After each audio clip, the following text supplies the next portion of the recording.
Ready or Not, a popular SWAT-style FPS shooter by Void Interactive, considered one of the most realistic SWAT-style games currently available. Welcome back to the Breaches Room. I have 6.5 years in law enforcement and 3 years as a full-time SWAT guy. In this series of videos, we're going to be reviewing Ready or Not and see how it stacks to my experience as a SWAT guy, and see if it's actually realistic or not.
Now! My wife.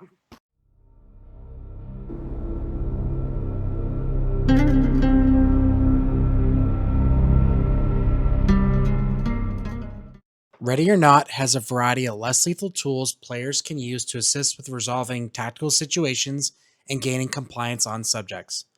Less lethal tools with range include the beanbag shotgun, PepperBall launchers, 40mm launchers, and the Taser. Beanbag shotguns are a cost-effective, ranged, less lethal tool allowing law enforcement to deploy the less lethal force out to 75 feet. The goal of a less lethal impact munition is to strike a subject with enough force to cause incapacitation but to leave the surface of the skin intact. The game does a good job at modeling suspect responses when struck by less lethal shotguns. They react based when they are hit, and you may get incapacitation from one round or from multiple. The game does not specify what kind of beanbag round is used, and there are two common options. The first being the CTS Super Stock, which is a drag-stabilized Kevlar bag filled with lead shot. The other option is a Defense Technology beanbag round, which is similar in construction to the CTS Super Stock. Both options have an average velocity of 270 feet per second and are effective out to 75 feet. But for us to use these tools effectively, we need to know how close we can get with them. In general, the closer we use less lethal projectiles, the higher the chances we have of causing penetrating injuries, which is undesirable and may be considered deadly force. The Defense Technology beanbag has a minimum engagement range of 20 feet per manufacturer. In comparison to the CTS Superstock, there is no minimum engagement distance for the manufacturer online. At my agency, our minimum engagement distance was 15 feet. Some agencies were as close as 0 and 5. In the game, there is no minimum engagement distance, and a player will not be penalized for being too close. The game does model the potential lethal nature of the less lethal impact munitions when not striking the correct impact zone. In general, this is a realistic creation of 12 gauge beanbag shotgun. Another range less lethal option in the game is the PepperBall gun. PepperBall guns started off as basic paintball guns with gravity-fed hoppers with paintballs filled with OC powder instead of paint. The game features the most recent updated versions, which functions similar to the AR-15 M4 style firearms, to include a charging handle to begin airflow and being magazine-fed. Get away from me! PepperBall launchers can be an effective alternative to beanbag shotguns due to also delivering a chemical payload. After a projectile strikes a suspect during a direct impact deployment, the projectile can expose the suspect to pop powder, which is often made synthetically and is similar to organic OC powder derived from Taser. Zip 'em up. Lava is a chemical irritant causing a burning sensation in the skin, tearing the eyes, tightness of the chest, and coughing, thus increasing incapacitation effects. The PepperBall launcher can also be used in an indirect deployment where the projectiles strike near a suspect in order to disperse the chemical PAVA payload.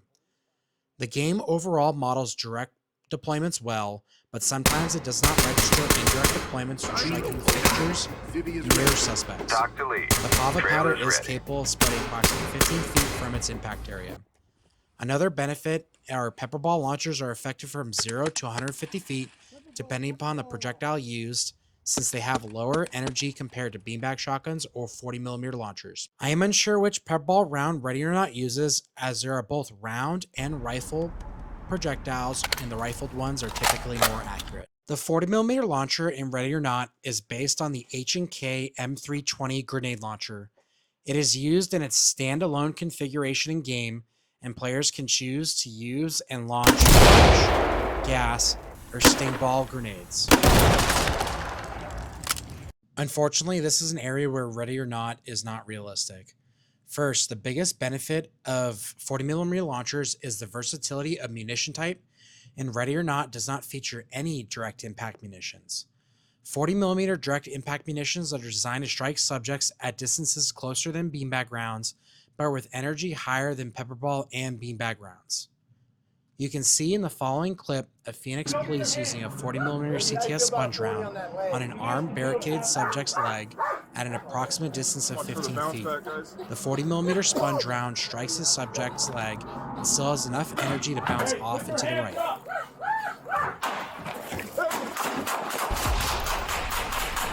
The other unrealistic aspect of Ready or Not regarding 40mm launchers is the M320. The M320 is almost exclusively used by military units to launch high explosive, smoke, and aerial flares. The standard iron sights on the M320 are intended for lobbing 40mm rounds, typically high explosive, between 50 and 350 meters. This sight would not be precise for us in law enforcement when direct impact munitions are commonly used on suspects that gain compliance within 120 feet or less. In Ready or Not, the game developers utilize the M320 without its rear leaf sight, leaving players only a front sight. For the projectiles in the game, this is fine, but this would not work in real life when you need to strike specific target zones in order to stay within the less lethal force category. Comparing the 40mm CS gas in game to real-life counterparts such as the 40mm Speed Heat and other brands, they have a potential of causing fires. These are typically used during riots and are usually not the primary means of introducing chemical agent into a house on barricaded subjects. They can be used in extreme circumstances and have, such as the Christopher Dorner standoff, where law enforcement was able to introduce CS gas at greater distances using a 40mm launcher versus hand-deployed or 12-gauge launched options. In the game, the gas that's launched by the 40 is accurate in terms of its burn time, but in the next section of the video, I'll talk about why CS gas isn't as effective as it is in real life. The two launchers that I use on mission are the Defense Technology single and multi-launcher, both in 40mm. We equip them with optics, lights, and lasers to improve their overall effectiveness when deploying in direct and indirect capabilities. Other common 40mm launchers are CTS and Sage. Some federal agencies even use the BNT GL06 single launcher as well. The Raiden 7 Taser is based on the Axon Taser 7, a common option for law enforcement. In the game, it's an effective, close-range, less lethal option, which appears to work as long as you are aiming generally center of the suspect and of course are close enough. I wish it worked reliably in real life as it does in the game. Factors such as bulky close, distance, probe spread, and impairment all affect how well a Taser works. I haven't had an operational deployment with the Taser, and we generally lean towards other less lethal options such as the 40mm. One minor thing that's missing from the in-game Taser is the onboard red and green lasers, which roughly indicate where the probes would land on a suspect.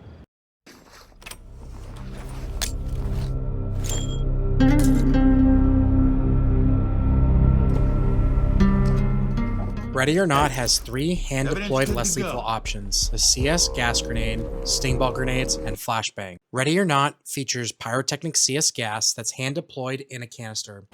Once thrown, the CS gas disperses from the canister and lingers in the air for approximately 22 seconds before dissipating. In-game, the gas is effective when deployed in average-sized rooms, such as bedrooms, and suspects are temporarily incapacitated when they begin to cough. Players must equip their team and themselves with gas masks in order to not be affected by the CS gas.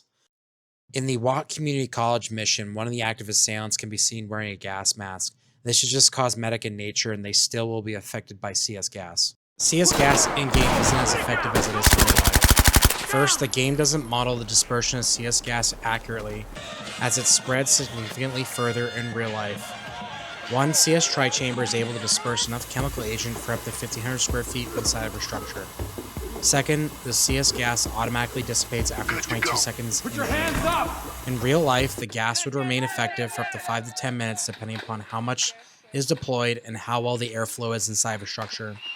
We typically deploy multiple CS gas canisters inside structures on barricaded subjects to ensure proper dispersion based on the total square footage of the structure and other intel based on the specific incident. The developers most likely have the gas dissipate quickly as a balancing tool, otherwise players would be able to gas out entire missions. Stingball or stinger grenades are another handheld less lethal tool available in the game. The Stingball is like a flashbang where it produces a 175 decibel loud bang with an added benefit of containing less lethal impact munitions.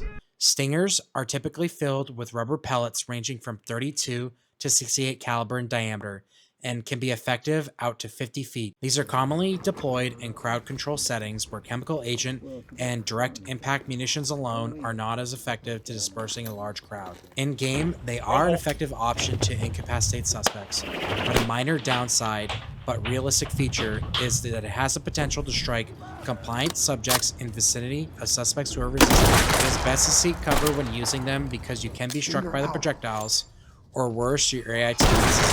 Another thing the game does not model well is the potential fire-causing capability they have, since there is an exposed flame when deployed. This exposed flame could potentially catch furniture, curtains, or other flammable materials, thus potentially regulating these to open-air environments.